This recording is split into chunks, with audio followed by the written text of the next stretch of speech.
I can't hear. Hello? Oh, I can hear. Stinner, who's a winner? You want me to move over here so that I have the rabbit ears again? Oh, do the rabbit ears again. Oh, they're the best. They're I very... can't hear you very well. Oh. What's happening? Hello? Uh-oh. Hello? Hello? Hello? Hello? Yeah, I can hear you. Can you hear me? Wow. Wow.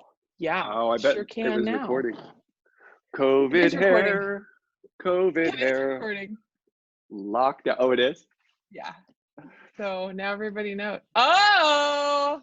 What's happening? It's a Morrissey t-shirt, but he's getting a haircut because no one's had one for 7 weeks now. See? It's like, oh, we're all together in this.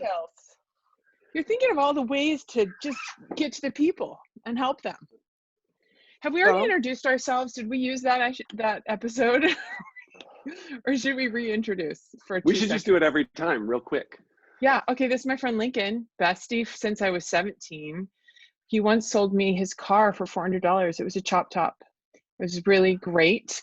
Can I just tell why I was selling my car? Oh, fine. No. He was selling me his car because he was moving away. and I said, and she said, how much? And I said, how much is in your apron from waiting tables? At Apple It Butter wasn't Farm. $400, was it? No, it was probably like $140. It was like $79. No, it was like 80 bucks. Because my mom wanted it out of the driveway and I was leaving town. And so she was you're like, what I'm going to do is get all the money out of my sweet college person's pocket who's supporting herself with her tip money from Apple Butter Farm. It was a bargain of the year because that was the funnest summer yet. It was like a chop top car and so it was like one of those long, what was it? What kind of car was it? It was a Dodge Custom 880 and it was from like 1960, it's like a 64. But somebody before me had cut the top off, put a stabilizing bar between the front and the back benches and a stabilizing bar under the car. It basically was going to break in half at any moment because it was so long. It was so long. And then there was no lid to it. So, and then when you would tap the brakes, my favorite was it was magnetic brakes from a million years ago. So if you tap the brakes, it's such a delicate process for braking. And when you're 17/18, you're not a good braker or anything really. You're not really good at anything. And if you touch it a little too hard, the whole car comes to a screeching halt. Everyone gets whiplash and probably doesn't have seatbelts on and goes flying. No, they had seatbelts, but they're only lap belts. So yeah, and nobody. Oh gosh. Lives, it's just a miracle lives were not lost. All I know, Stin, is that there was a really elaborate system for keeping snow from rotting out the car during the winter, and it had to do with tarps and propping tarps up so that the snow doesn't cave in the tarp. And you just didn't follow any of those rules, did you? No, because that's what happened. That led to the demise of my car. Is the first snowfall filled it like a stinky sauna when it all melted in the spring and there were holes in the bottom of it. And that's when I had to pay twice its worth to get it towed off the lot. So that was sad. How you doing? I'm good. I like my virtual background. I was just wondering, is that real? Is that fake? It just looks so real. It looks like Hawaii, but it's Multnomah Falls, the most visited tourist attraction or site, I should say, in Oregon. You've been there? Well, we hiked to the top. We hiked it. It was a very good hike. I'll put on a Hawaiian hat. Oh my gosh. So that's Lincoln. Is there anything more I need to say? No, he's brilliant. Probably not. He's just, you're going to find out more today as we talk about relationships. Okay, introduce me now. In lockdown hell. Okay, this is Stin Hansen, and she has 620 million downloads. Yeah, on iTunes, mythoughtcoach.com, meditation station. Wow, thanks for the plug, Linker. And recently, well, I don't know, it's just to there say goes me. Sorry. Uh-oh.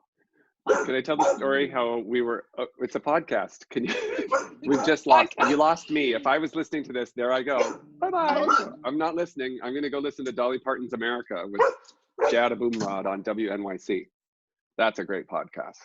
Is it? Was that rude to stand up in the middle of your talk? No, but what we're going to do today is you're going to give me some tools to figure out how to improve my lockdown situation bubble with my husband. I am?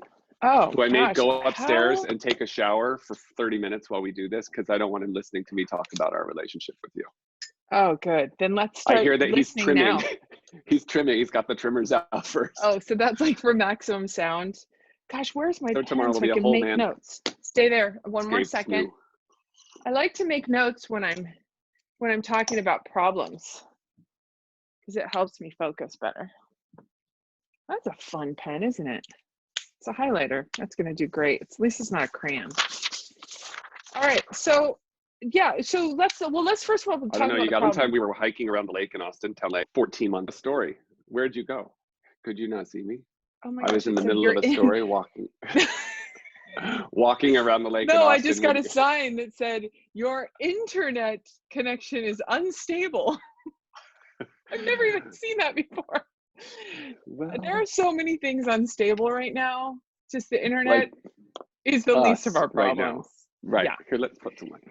So, but I think since I'm recording, nobody heard your story. How, on a scale from 1 to 10, how important was it? Do we need to repeat it? If it was 8 or higher, let's say it again. Wasn't. Nope. But we'll tell it another time. It's Yeah, about your I do family want. planning. It's about how you had a kid in college, a kid in high school, a kid in junior high, a kid in elementary school, and an infant. 5 spread across all levels of education and development. Yeah, that's true. That would have been a good one to miss because I was just. That's a telling part of your. It says something about a person. To my credit, is there even an excuse for that? No, there's not. Yeah, I did. I had a ton of kids, spread them out just the worst way possible, and now I still have a ton of kids, but some of them are out of the house and fun. Like that's the thing, and that's my message: is it's all worth it. 97% of it is worth it. Okay, 50% of it is worth it. Let's just start there. And this is going to feed in great with relationships. Life is 50-50. Everything you do is 50. There's going to be 50% of it is going to be good. It's like two sides of the same coin, right? There are going to be moments that your significant other or other people in your life are so delightful, it's unbelievable, and 50% of the time not so easy. And so the only way around it is to begin to discover that circumstances have very little to do with how we feel, and that sometimes we are just going to feel lousy, and to be okay with that. And instead of fighting, the real problem comes when you feel sad or frustrated and you refuse to let yourself feel sad or frustrated, and you create stories about how if your circumstances would just change or if corona would just end, that everything's going to be great. And the truth is it's still going to be 50-50. I felt And sad and frustrated yesterday. tell It us turned to everything. melancholy. It turned to melancholy, and I had to shake out of it. Tell me. I was Tell me. just sort of Is it like, allowed if I drink this on screen? that says a lot about a person too. I'm having organic coffee in a Pendleton mug, and you're drinking Monster in a neon pink can. I'm colorblind. Is it pink? Yeah, let's change the diet choices for another day because we will get to that. And yes, I am buffering, and yes, I know it's not good Can we for talk me. about buffering also today, or just? No, we're going to talk about that next time, Links, about how we put off things. And yeah, no, there's buffering is going to be fun. But let's talk about relationships. So tell me a story about you and your relationships, will you? I'd love to Well, hear I it. have to say that husband and myself, who've been together for 16 years, and we have an 11-year-old daughter who's Yeah. in tween. She's like tween zone, totally. Yeah. And we decided that if we were going to be locked down in this house together, that we would use the opportunity to talk about how we communicate with each other, and it might be Yeah. easier in an environment where all the logistics are removed. Like literally, like you have a Zoom every now and then, and you've got work and you check your email, but we're really just like staring at screens more than ever, and that's about all we do. So we have taken advantage of the opportunity, and it's been good. But there are moments where you wish somebody would go to work, and I say, I know it's not safe to go to the grocery store, and we just went yesterday, but I'm sure I need some cilantro. for Mexi night. And so can you please leave? Because and he's like, no. And so then I go to the store with my mask and my gloves and my sanitizer just to get a little break. But I think a lot of people, I'm talking to a lot of friends, obviously, and the theme is I'm stuck in this house and I wish I had a lockdown partner, and I'm going crazy because I'm alone. And my primary relationship doesn't live with me, and it's hard to stay connected via screens and FaceTime and Zoom and whatever. And then the other theme is that, that it's difficult for people. I mean, domestic abuse calls have skyrocketed, thousands of percent. But aside from that, I think a lot of people who are surviving and not in crisis and having to experience domestic abuse are trying to figure out like how to not deteriorate to a place that's worse than when this started with their partners. Yeah. And that's a good goal. That's a good goal, because this is intensifying all of this stuff. So yeah, I think it's true. People are either alone, so their primary relationship is with themselves. And that is a relationship, and it can get very toxic very fast. Or there's like a significant other around that might have started as a significant other, and at this point it isn't even that, or is a very significant in a negative way other, or we're with all sorts of people in the house. So tell me some tools. What should I be doing? Okay, that's a great. Well, one thing that I was trying to think of is there are a few things that get us stuck. And so maybe just and the best way to get unstuck actually is just to be aware of a few things. Awareness is really like, there's no magical tool, except that if you were punching yourself in the face over and over again, and I were to say, hey, Lincoln, you keep punching yourself in the face, and I can see it, and you're like, no, I'm not. And like, by helping you understand how actually you really are punching yourself in the face, you're free to make a choice at that point, right? But sometimes we get in these ruts with ourselves or with people in our relationships, and we don't even recognize that there are simple things that we can do. And most of those relate to the way, not so much to what the circumstance is, but to our thoughts about it. And that is our reality. There's this great woman named Byron Katie. And if you have any inkling at all to start making changes in your life, Byron is so great, because she basically just brings to it really helps people get unstuck by helping them understand that circumstances are different than your thoughts about those circumstances, that they're both two separate things. And we as humans are terrible at this, right? And that's just kind of how we do it. Our brains aren't trained to think like this. They're trained again to look for danger. And so if anything is happening, we're going to just probably look for the worst and not even, and think that it's a part of our circumstances, and think that it is something that's happening to us, instead of maybe, and she says, what if it's just happening for us? That this is exactly as it should be in this moment.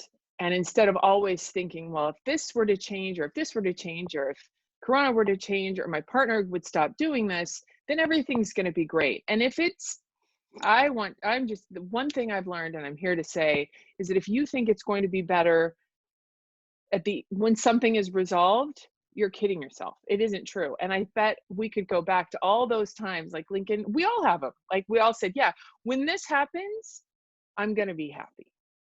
And when this happens, I'm going to be generous. And when this happens, I don't know. What do you think? What are your thoughts? You're smiling. A friend of mine just said it yesterday. It's so, like, we've all said it a million times. Like, the more you get, the more you want. The more you have, the more you acquire, the more you da-da-da. I think there's something in there, like for me at least, about expectations. It's like managing one's, like being a parent for sure, but in a relationship, like I think expectations set us up to be let down, but how do you not have expectations? Like I expect myself to achieve certain things. My Mormon mother expected to have a son that It was different. Was it? That wasn't married to We a do man. things different, but I was like, I don't know, I was born gay. Sorry. Like it's in the DNA. She's like, I don't think it's in the DNA. I think it's a choice. But anyway, expectations. You know what I mean? Like, if I expect my spouse to react or to act differently on any given day, then when that doesn't happen, then I'm let down, and then I'm having to decide not to react in a negative way in my own head. Well, what I would say is like basically anytime you're thinking the word should, they shouldn't be doing this, or they should be reasonable when it's time for choosing the Netflix show, or they should be aware of my feelings right now. And all they can talk about is, their job, whatever it is, right? Anytime you use a should, that's such a dead ringer for this is completely 100% you. This is you. This is you choosing, well, not even, and it's not a conscious thing. It's not like you're like, I'm choosing to see this. It is a part of us that we are looking at this, but we're having thoughts about a situation. So let's talk about a specific situation. Right. Why not? Let's just go there, Links. Let's take a look at it and then see. And then you at home, anyone that's listening to this, I want you will see your story here. And so just in my story or about you and Scott. I think it should be you and Scott. No. No. This, because I get to be the thought coach just this time, and the next time you get to be the one. What if I don't have a story? I mean, I have thousands of stories. Just something that bugs you. Are you worried? Jason might watch this. He will watch this. Well, he won't watch it. Who's going to watch it? Look at this. Okay, what I can tell you is listen to it.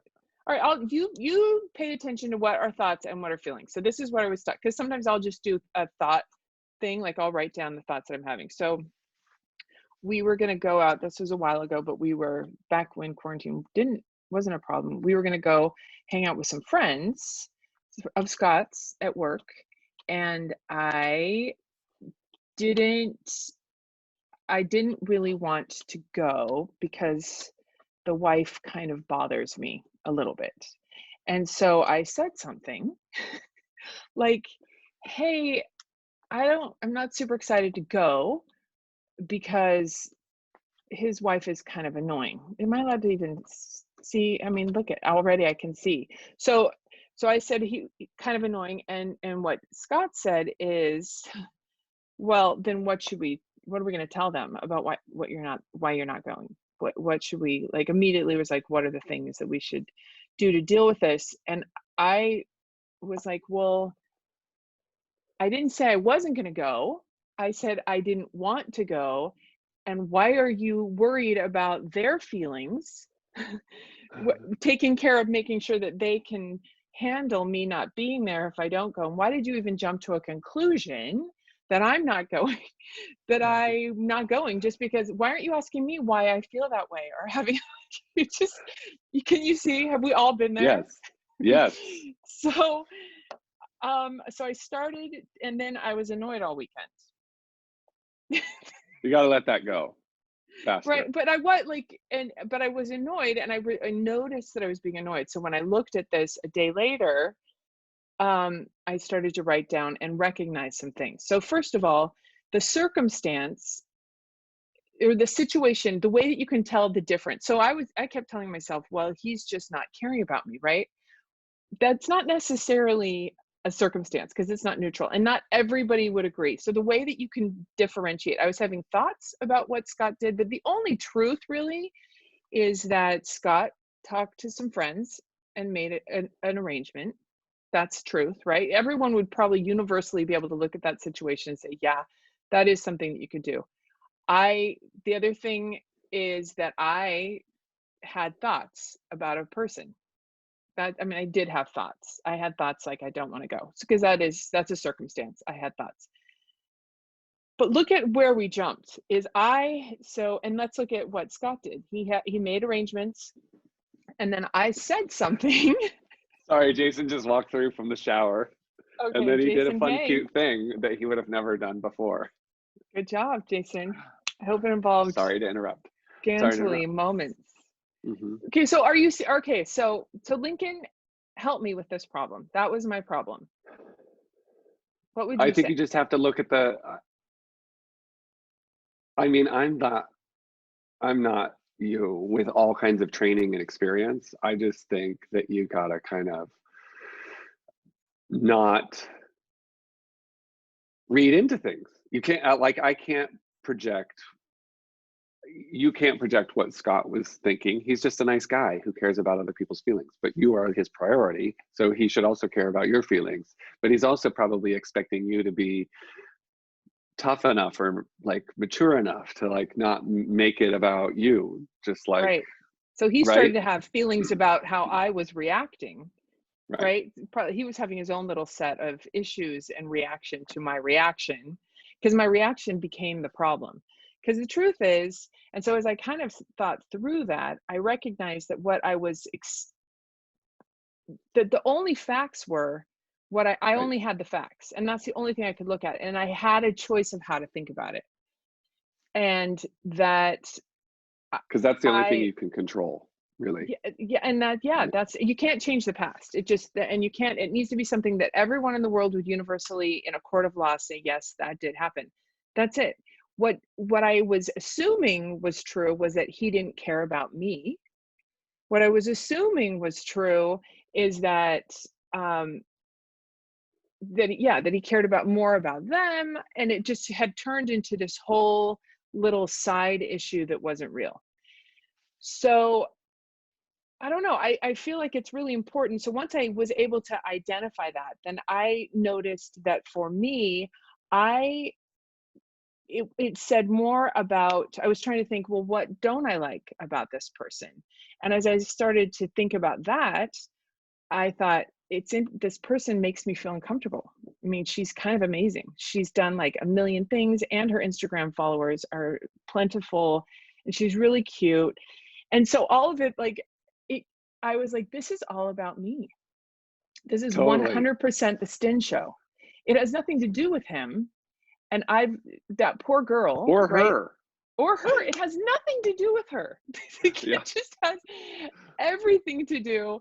And it took me a while to get there. This is not a natural state, but the value of it was that here my husband was confused. He was just confused, right? And rightly so, because I'm letting this little episode become a thing.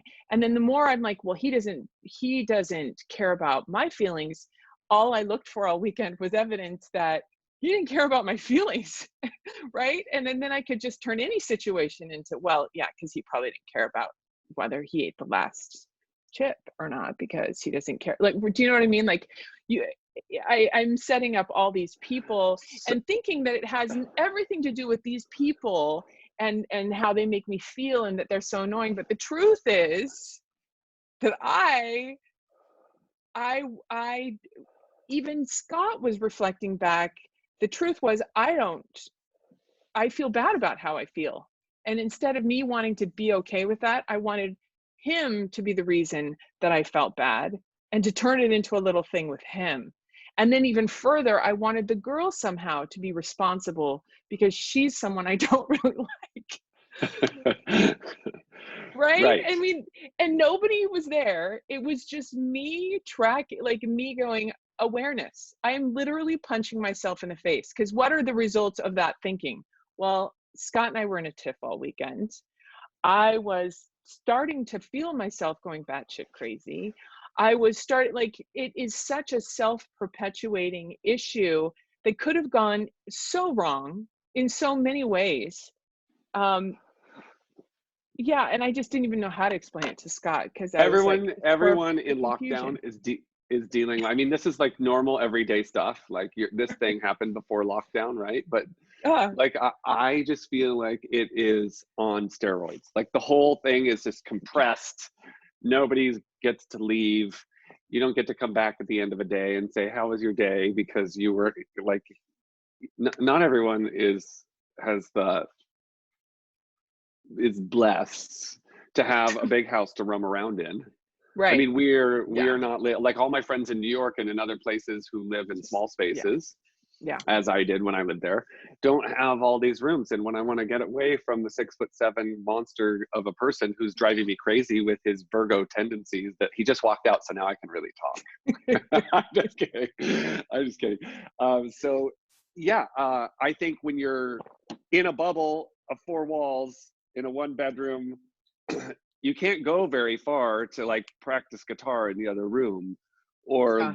you know what I mean? So I think a lot of people are really, so how, I guess the question I have is if you don't have the luxury of space and an entire weekend to rearrange your head through mental gymnastics and all the stuff that you've educated yourself about, like how do people not, like how do you turn it around so that the spiral that's going down starts to elevate up? You change your thinking about it. And one of the quickest ways for me is that one statement of, this isn't happening to me, this is happening for me. Like, this person being annoying is happening for me. What can I learn from this? Or, and even more basic than that is just, and I don't know if you listen to this podcast or not, but I have a podcast. I always, on my regular podcast, I always try to tell a story. And I shared this story of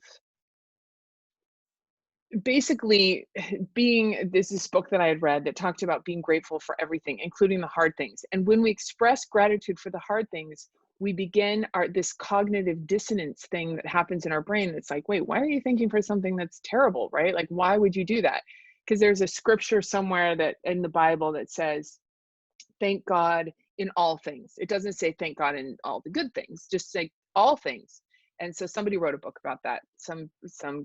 He was a chaplain for the army or something, but he wrote something saying, I took this seriously and I used it with clients. And he kind of talks about all these breakthroughs that happen with people. And it is the brain really trying to navigate and look for the good in the negative situation. Because again, going back to it's 50-50.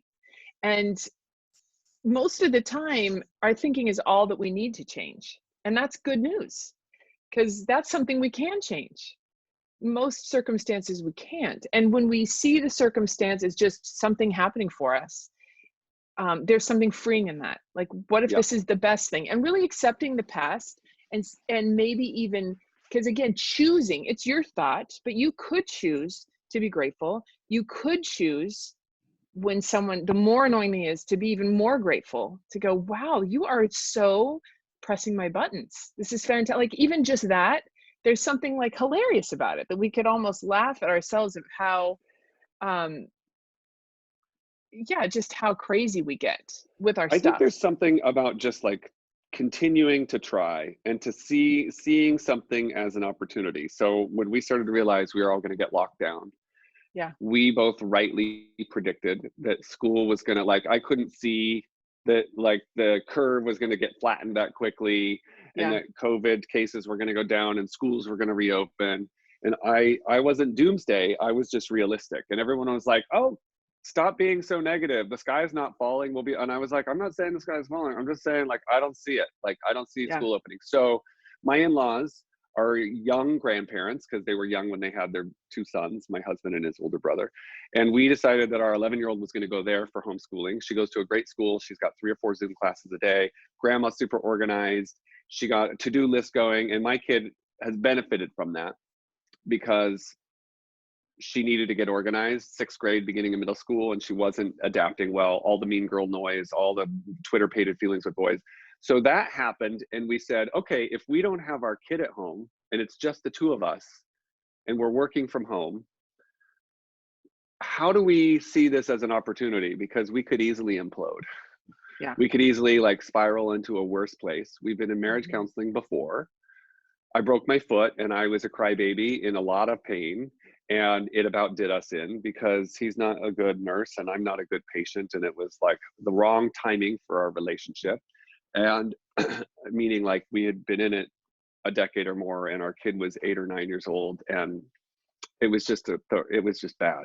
So I thought, well, how do we see this as an opportunity? And just framing it from the beginning, just changing the thinking in both of our heads, like, all right, no expectations, but let's try. And one of the first things we did, I mentioned this before, is we decided to do projects together. My love language is is touch, and his love language is acts of service. I don't even know is that a book? I don't even know. Oh yeah, it's totally a book because we were just talking about it last night. So we had similar. Okay, so I could care less. I mean, I love it that he mows the lawn. I think that that's great, but on the Richter But scale it's of not what that making you means, feel loved and complete no, and hug held me, tight. like give me a hug and Yeah, a kiss, and I was yeah, like, and then every single time fireworks goes off, and I like cortisol levels go down, and I feel at peace. You know what makes that happen for him is when I mow the lawn, or when I yeah, say, "Hey, we're a team, and you don't have to bear the burden because that's your wheelhouse, and I'll do this stuff over here because that's my wheelhouse, and we'll division of labor, and we'll do our separate things." And that he doesn't want to feel like he's doing all the hard. So we do projects together, and I'm telling you that one thing, just thinking of that one thing combined with like finding finding the formula for communicating when things get dicey, and saying, okay, we're going to be on this project, say it's cleaning the basement, and you get directive with me, and because you know how to do it, and because I've never stepped in to help you with this stuff, so you're like with this authoritative tone, it's pushing all my buttons and it's freaking me out and it's pissing me off, so let's just practice not doing that. And he's like, okay, here's what you do that makes me crazy. You ask a million questions about where to put something and why where it needs to go. He's like, just figure it out on your own, don't ask me where to put stuff. And I'm like, all right. Okay, so we both did the thing. Like I was like, all right, I think this should go over here. And I don't ask him annoying pepper questions. And he's like thinking, then all of a sudden he's like, oh, it shouldn't go there, it should go over there. And I was like, well, what's that tone all about? And he's like, you're right. You didn't ask the question because I asked you not to, but I have a system going and maybe you didn't notice. Put all that kind of stuff, camping stuff goes in that corner. So you have a little pile of sleeping bags in the wrong spot. And I was like, all right, this seems respectful. Like we're respecting each other. And it starts to suck after your third hour of doing shit. You're just like so over it. You just want it to be over. And so the fuses get shorter. And I yeah. think that just planning rather than jumping into something has saved us in a lot of grief and trouble. And we're starting to, it's like a muscle. Like It was planning as in so, anticipating what you know is already your thing that's going to press your buttons and anticipating it and choosing beforehand. Is that what you mean by planning how planning? we're going to interact, Yeah. how we're going to communicate, how we're going to have an exchange emotionally. Mm-hmm. And Mm-hmm. that muscle has, in a lot of ways, atrophied. It's a totally weak muscle. And Yeah. we have been practicing flexing it, and it's getting stronger and stronger as COVID continues. And we were just talking, like, for the rest of the school year, our kid's coming back this weekend. It's her spring break right now. And at the end of April, she comes back with us. And so that's going to change things, because then the focus becomes our kid and making sure she's on track. It's also going to, a few things are Change the going to dynamics with the shift. two of you. Yeah, Yeah. totally. Everything will Yeah. shift. And so the Yeah, next level is practicing that level. I mean, this is really a unique opportunity because it's it not all really chaos is. just trying to survive. And stress does, it is so important to note here, I think, two things that I liked about what you said. One, we have to know that there is a huge amount of stress that's not just been initiated by this whole crisis, international, but yes, because a lot of our jobs and our livelihood and our futures are vague, and our checking accounts aren't as robust, or whatever it is that's happening for you. Those things are generating stress, and there's a lot of stress kind of through this, because this is such a huge transition of our world and individuals, that is taxing. And we have to become aware of that, and know, once you know that, you can say, I'm already not super equipped to do my best. Like, because when you are stressed, your relationships become a very low priority, because the world's going to end. And so working on relationships isn't nearly as important as survival. And so recognizing that, and then being as proactive as we can to manage the stress. And there are little things that you can do that will tell that part of your brain that's like, stress. There are just simple things that you can do to slow that down. I mean, and it does go back to, that's why kind of we meditate, is because we, begin to sense that my panicked feeling in here isn't me. It's my body's reaction to something, and I'm just an observer of it. And so even just becoming an observer and going, wow, Lincoln just said something, Lincoln just put that box in the wrong place. And I'm noticing this physical reaction inside of me as he does that. Like just become like a reporter, like, and now my heart's beating a little bit faster and I'm having these thoughts, or like just immediately becoming aware of what is happening. And then by just deliberately focusing on your breathing and the simple 4 count, like if you were to just draw, like this is the most simple thing you can do, but honestly, if you do 4 of these, you like literally hold up your finger and you go in for 4, hold for 4, out for 4, in for 4. It is the most simple thing, but it immediately uh, jumps over to your parasympathetic, and there's all sorts of dopamine, and there's a comfort thing that happens. And once you're not under that stress, then your ability to go, yeah, I'm motivated to make this relationship work. I'm motivated to not get in a fight right now. A fight would give me energy, and anger is good for numbing out, fear, because there is a reason that we initiate fights, because it does serve us in some way, but How not is on the that? long term. Well, if you're in a fight, think about what happens. There's energy and anger, and it gives us something to spin around on. And if we're mad at our partner, the last thing we're thinking about is what is going on in our personal lives that isn't working, or how I've messed up, or how I'm being lazy professionally, or like all of the goals that I'm not meeting, or I haven't worked out. There are things ways that we escape, and this is kind of like on with the buffering thing, but ways that we escape feeling discomfort and taking responsibility for our own lives. It's so much easier to say that that person is responsible for my misery and this situation and that annoying, and so we create conflict over and over again as a form of us avoiding and just surviving situations that we really have a responsibility to change if we want to be as a That's sick. planet. It's kind We of like have, an addiction or it something. totally is. And becoming aware of it is super, as a planet, we have the obligation to become the best versions of ourselves. And that's never going to happen if you're fighting all the time, if you're watching Netflix all the time, if you're not just feeling the discomfort of your choices. And because 9 times out of 10, when someone's bothering you, chances are you're doing the same thing. The thing that I was Okay, I accusing have a Scott of complicated doing, question. Uh-huh. I was You doing. also. Like, yeah, he wasn't even doing it. It was What me. if He I was just, want it to be different? What if I just want that person to be, what if I feel like consistently I'm not getting that thing that I need? So how do I feel like I want to change it, because that's what we're yeah, paid. Like a lot of us, everyone is at work. You're paid to solve problems, find yeah, creative solutions, identify the problem, fix the problem, fix it for your kids.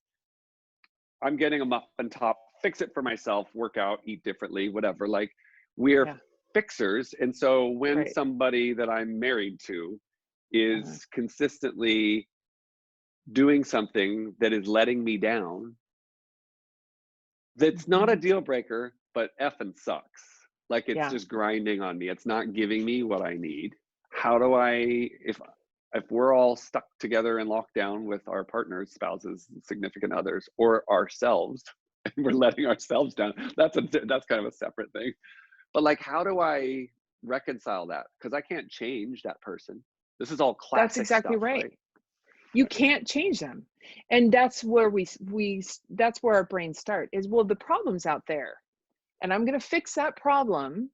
And then once I fix that person or that thing, then I'm going to be okay. First of all, they may change and you may still not be okay, When because he you wakes up can't and reaches his fix a arm over person. and when he reaches his arm over first thing in the morning, when the birds wake us up and the sun comes in, and I get a hug, even just for a minute, that's all I need. The rest of the day is set. But when I don't get it and I want it, I just lay there and I think, what's wrong with him?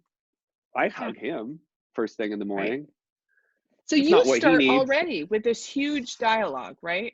You've told yourself this story. You are a victim before you even get out of bed, right? That's true. I guess that's true. I think I'm not alone in that. I'm not alone. Yeah.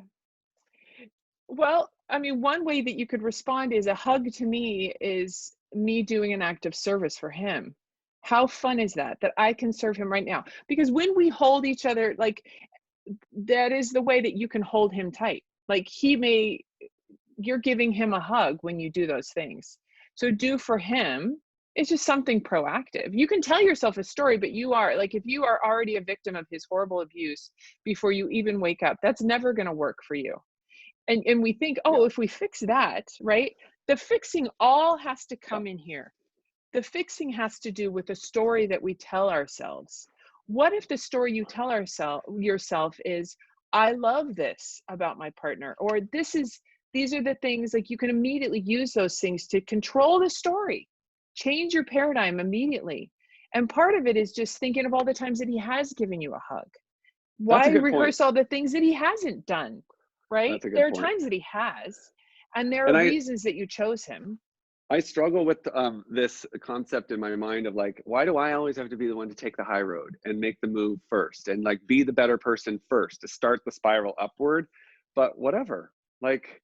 So by you asking that, that's your question, but you saying, why do I always have to? Well, the That's the your thought. story. Your thought is, I always have to. Right. And then you can break that down and you can go, oh, that's not a fact. That's a thought. And if it's a thought, It's I not a could fact. It's a change it. lot. It's a thought. And so And when the I help thought him with is what's projects, the result of that thought?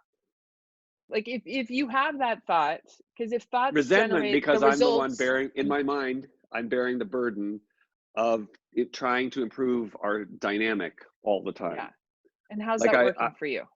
well, it creates little bits of latent resentment that are based Okay. on stuff So that's the not real. feelings of that thought are resentment. And then how do you act? Like, so then you track it down. Like, our thoughts create our feelings, and our feelings create our actions, and our actions Right. create our results. So what are the actions that thought is? What are the feelings in that, and how do you respond to him? It becomes like a lack of generosity where Yeah. like in my mind, like, oh, I get the cuddle that I want, and then when I'm in the kitchen, I think, oh, that would be nice if I brought him his tea and he didn't have to make it himself. And then like it all goes in my mind. Right. When that expectation is not met from the get-go, then it's a cascading effect of like, I'm not getting, he can get his own effing tea. Yeah.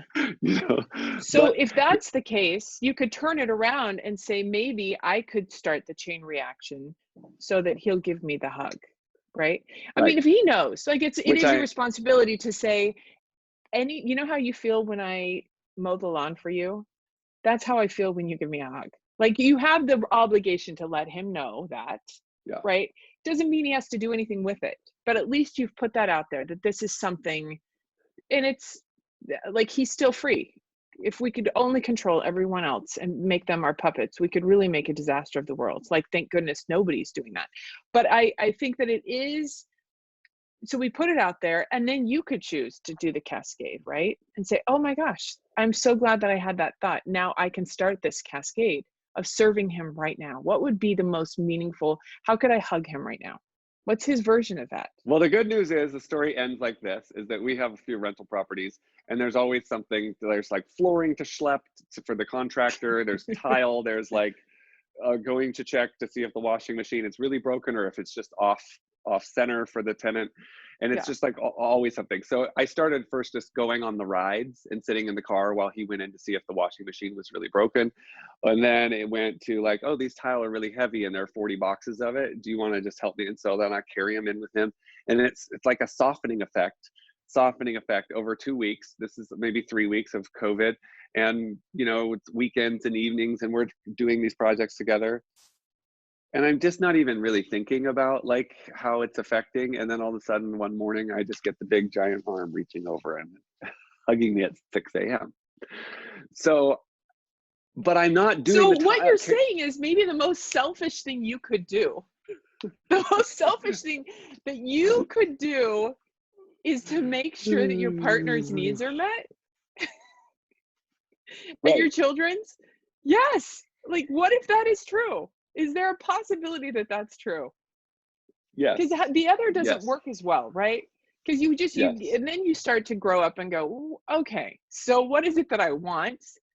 And how can I change my world so that everything changes then?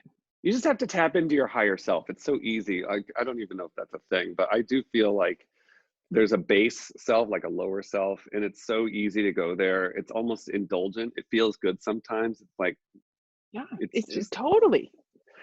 but if you think about what you're doing instead of just reacting with all of your baggage in your brain filter, and you think thoughtfully, like, okay, I'm just going to be kind. I'm just going to tag along on this thing. And then I And you started get to think about some, wise, right? Like you're like, I can't pick that up. I can't pick up that thought without taking the consequence. It's like if I were to hand you a broom or something, right? And you were to pick up broom off the floor and you pick up the handle, like there's no way that you can completely pick that up without getting the handle up too. You can't pick up one side and not expect a consequence.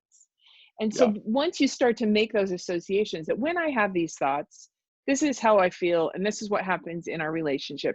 Granted, we're human, we're going to blow it most of the time because we're not wired this way.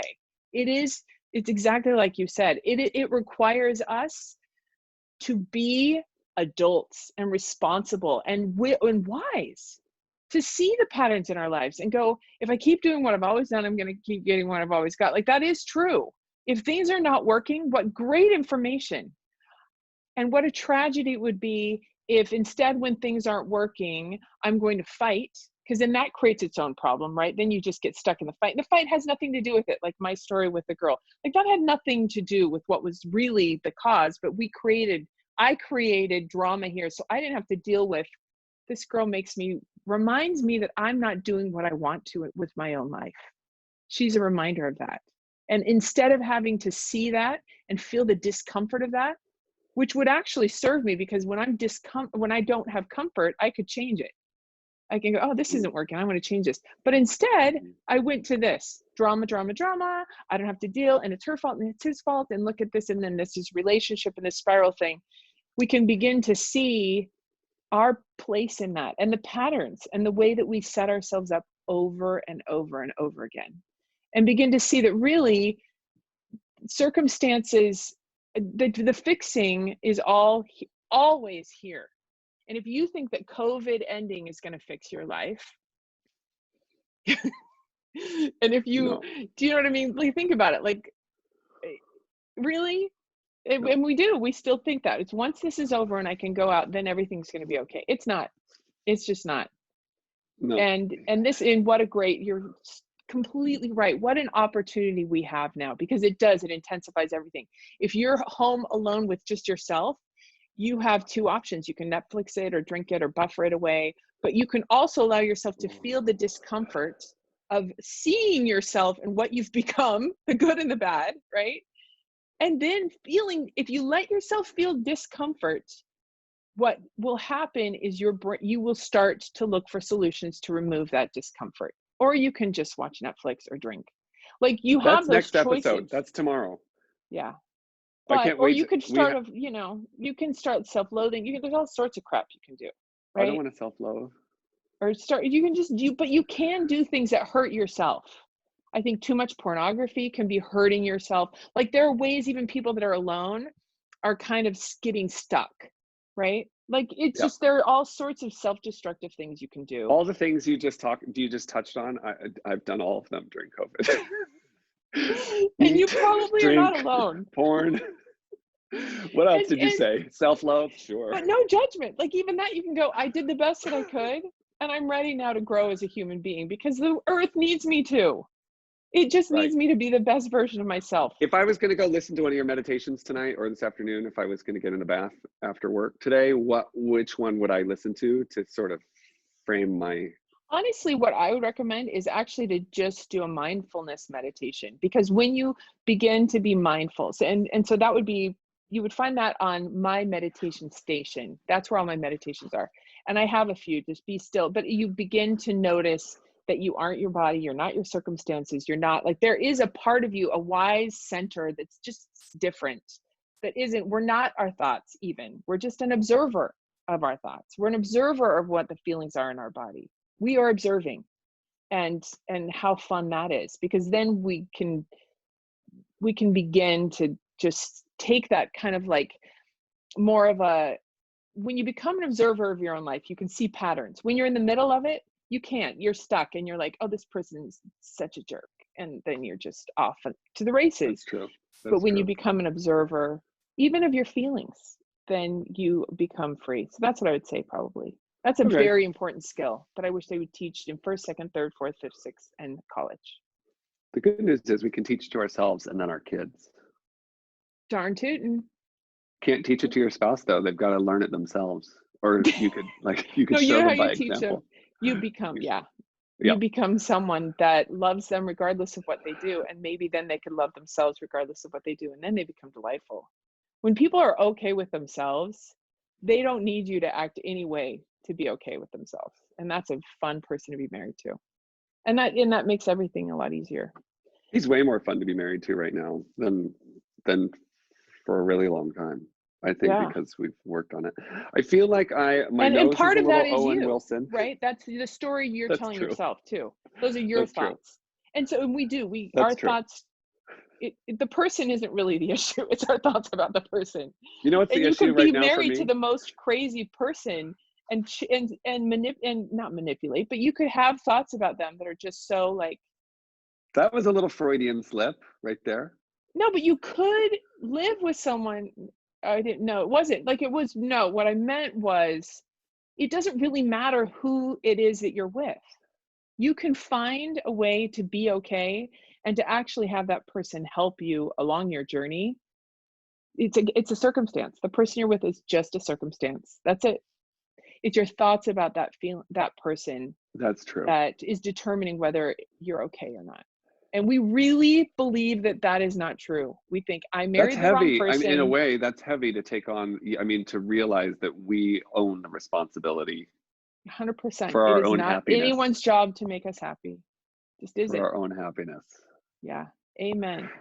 I don't like the YouTube part of our podcast because I can't not, like, I look at you and then I can't not look at like Owen Wilson nose and I've had too much caffeine. So like, am I Jennifer Aniston who can't leave her hair alone? Like she never stops touching her hair. She's always messing with her hair. I really wanted to mess with my hair, but I was disciplined enough. And like, oh, see, no, I can't mess with my hair. Yeah, I know, but it's fun. Like, I think it's okay for people to see, and that's it. That is the thing to remember is not only are Lincoln and I trying to put on our sparkly selves, but everyone you're watching on Instagram is doing theirs. You're seeing the best 3% of them. You're not seeing all the rest. Just remember that. I know that you know that, and you're like, oh yeah, I knew that. But yeah, you did know that, but you're still going through and having judgments about yourself as you mirror yourself against all of the social media that you're messing with. And when I'm scrolling social media, I have a hard time not being cynical and negative. Like when I go to that place, like, oh, this is the best 3% of their pretty shiny life, but BS. Right. Like your life, you've got parts of your life that I don't even know about that are probably a complete disaster, and I lose like all interest in looking at your thirst trap, whatever Instagram postings if I knew all that. Like, so, but I also don't want to think like that. I also don't want to go to a negative. Because that's telling you something about yourself, right? Like, did you have to turn it around and go, oh, so I'm like there's truth about that in you. Yeah. And so like that, you can't have a thought or a judgment. And so the word of the day is compassion. Compassion and patience. For when you practice on other people, the real person to have compassion and patience with is yourself. 100%. And if you're thinking that person should, I guarantee you are thinking in your mind, I should be doing this differently. I should be more proactive with my business. I shouldn't drink more. If you're doing that with your partner, I promise you're doing it with yourself. So start somewhere, but you can start with yourself. Yeah. Okay, I will. Yeah, thank you. I will too. We're just going to do it, man. So tomorrow, or next episode, not tomorrow, but next episode, we're discussing all the things that we do besides fighting with our partner to tolerate our lives during this time. Yeah, and I like to talk about the concept of like that we're all a work in progress. It's a work in progress, and if I plow into a bottle of wine last night, not to let it No. ruin my positive direction today. Oh gosh, no. Because But I then want to you create do it. that. What are the odds that you're going to drink more wine? The worse you feel, the worse you're going to just say, I don't like the way I'm feeling. We're going to drink more wine. Like, no, just, okay. I did the best I so could it's called last night. buffering. Compassion. Yeah, it's called buffering. But you can just say, I did the best I could last night. And if I could have done better, I would have. And today, I can do better right now. Right now, I can do better.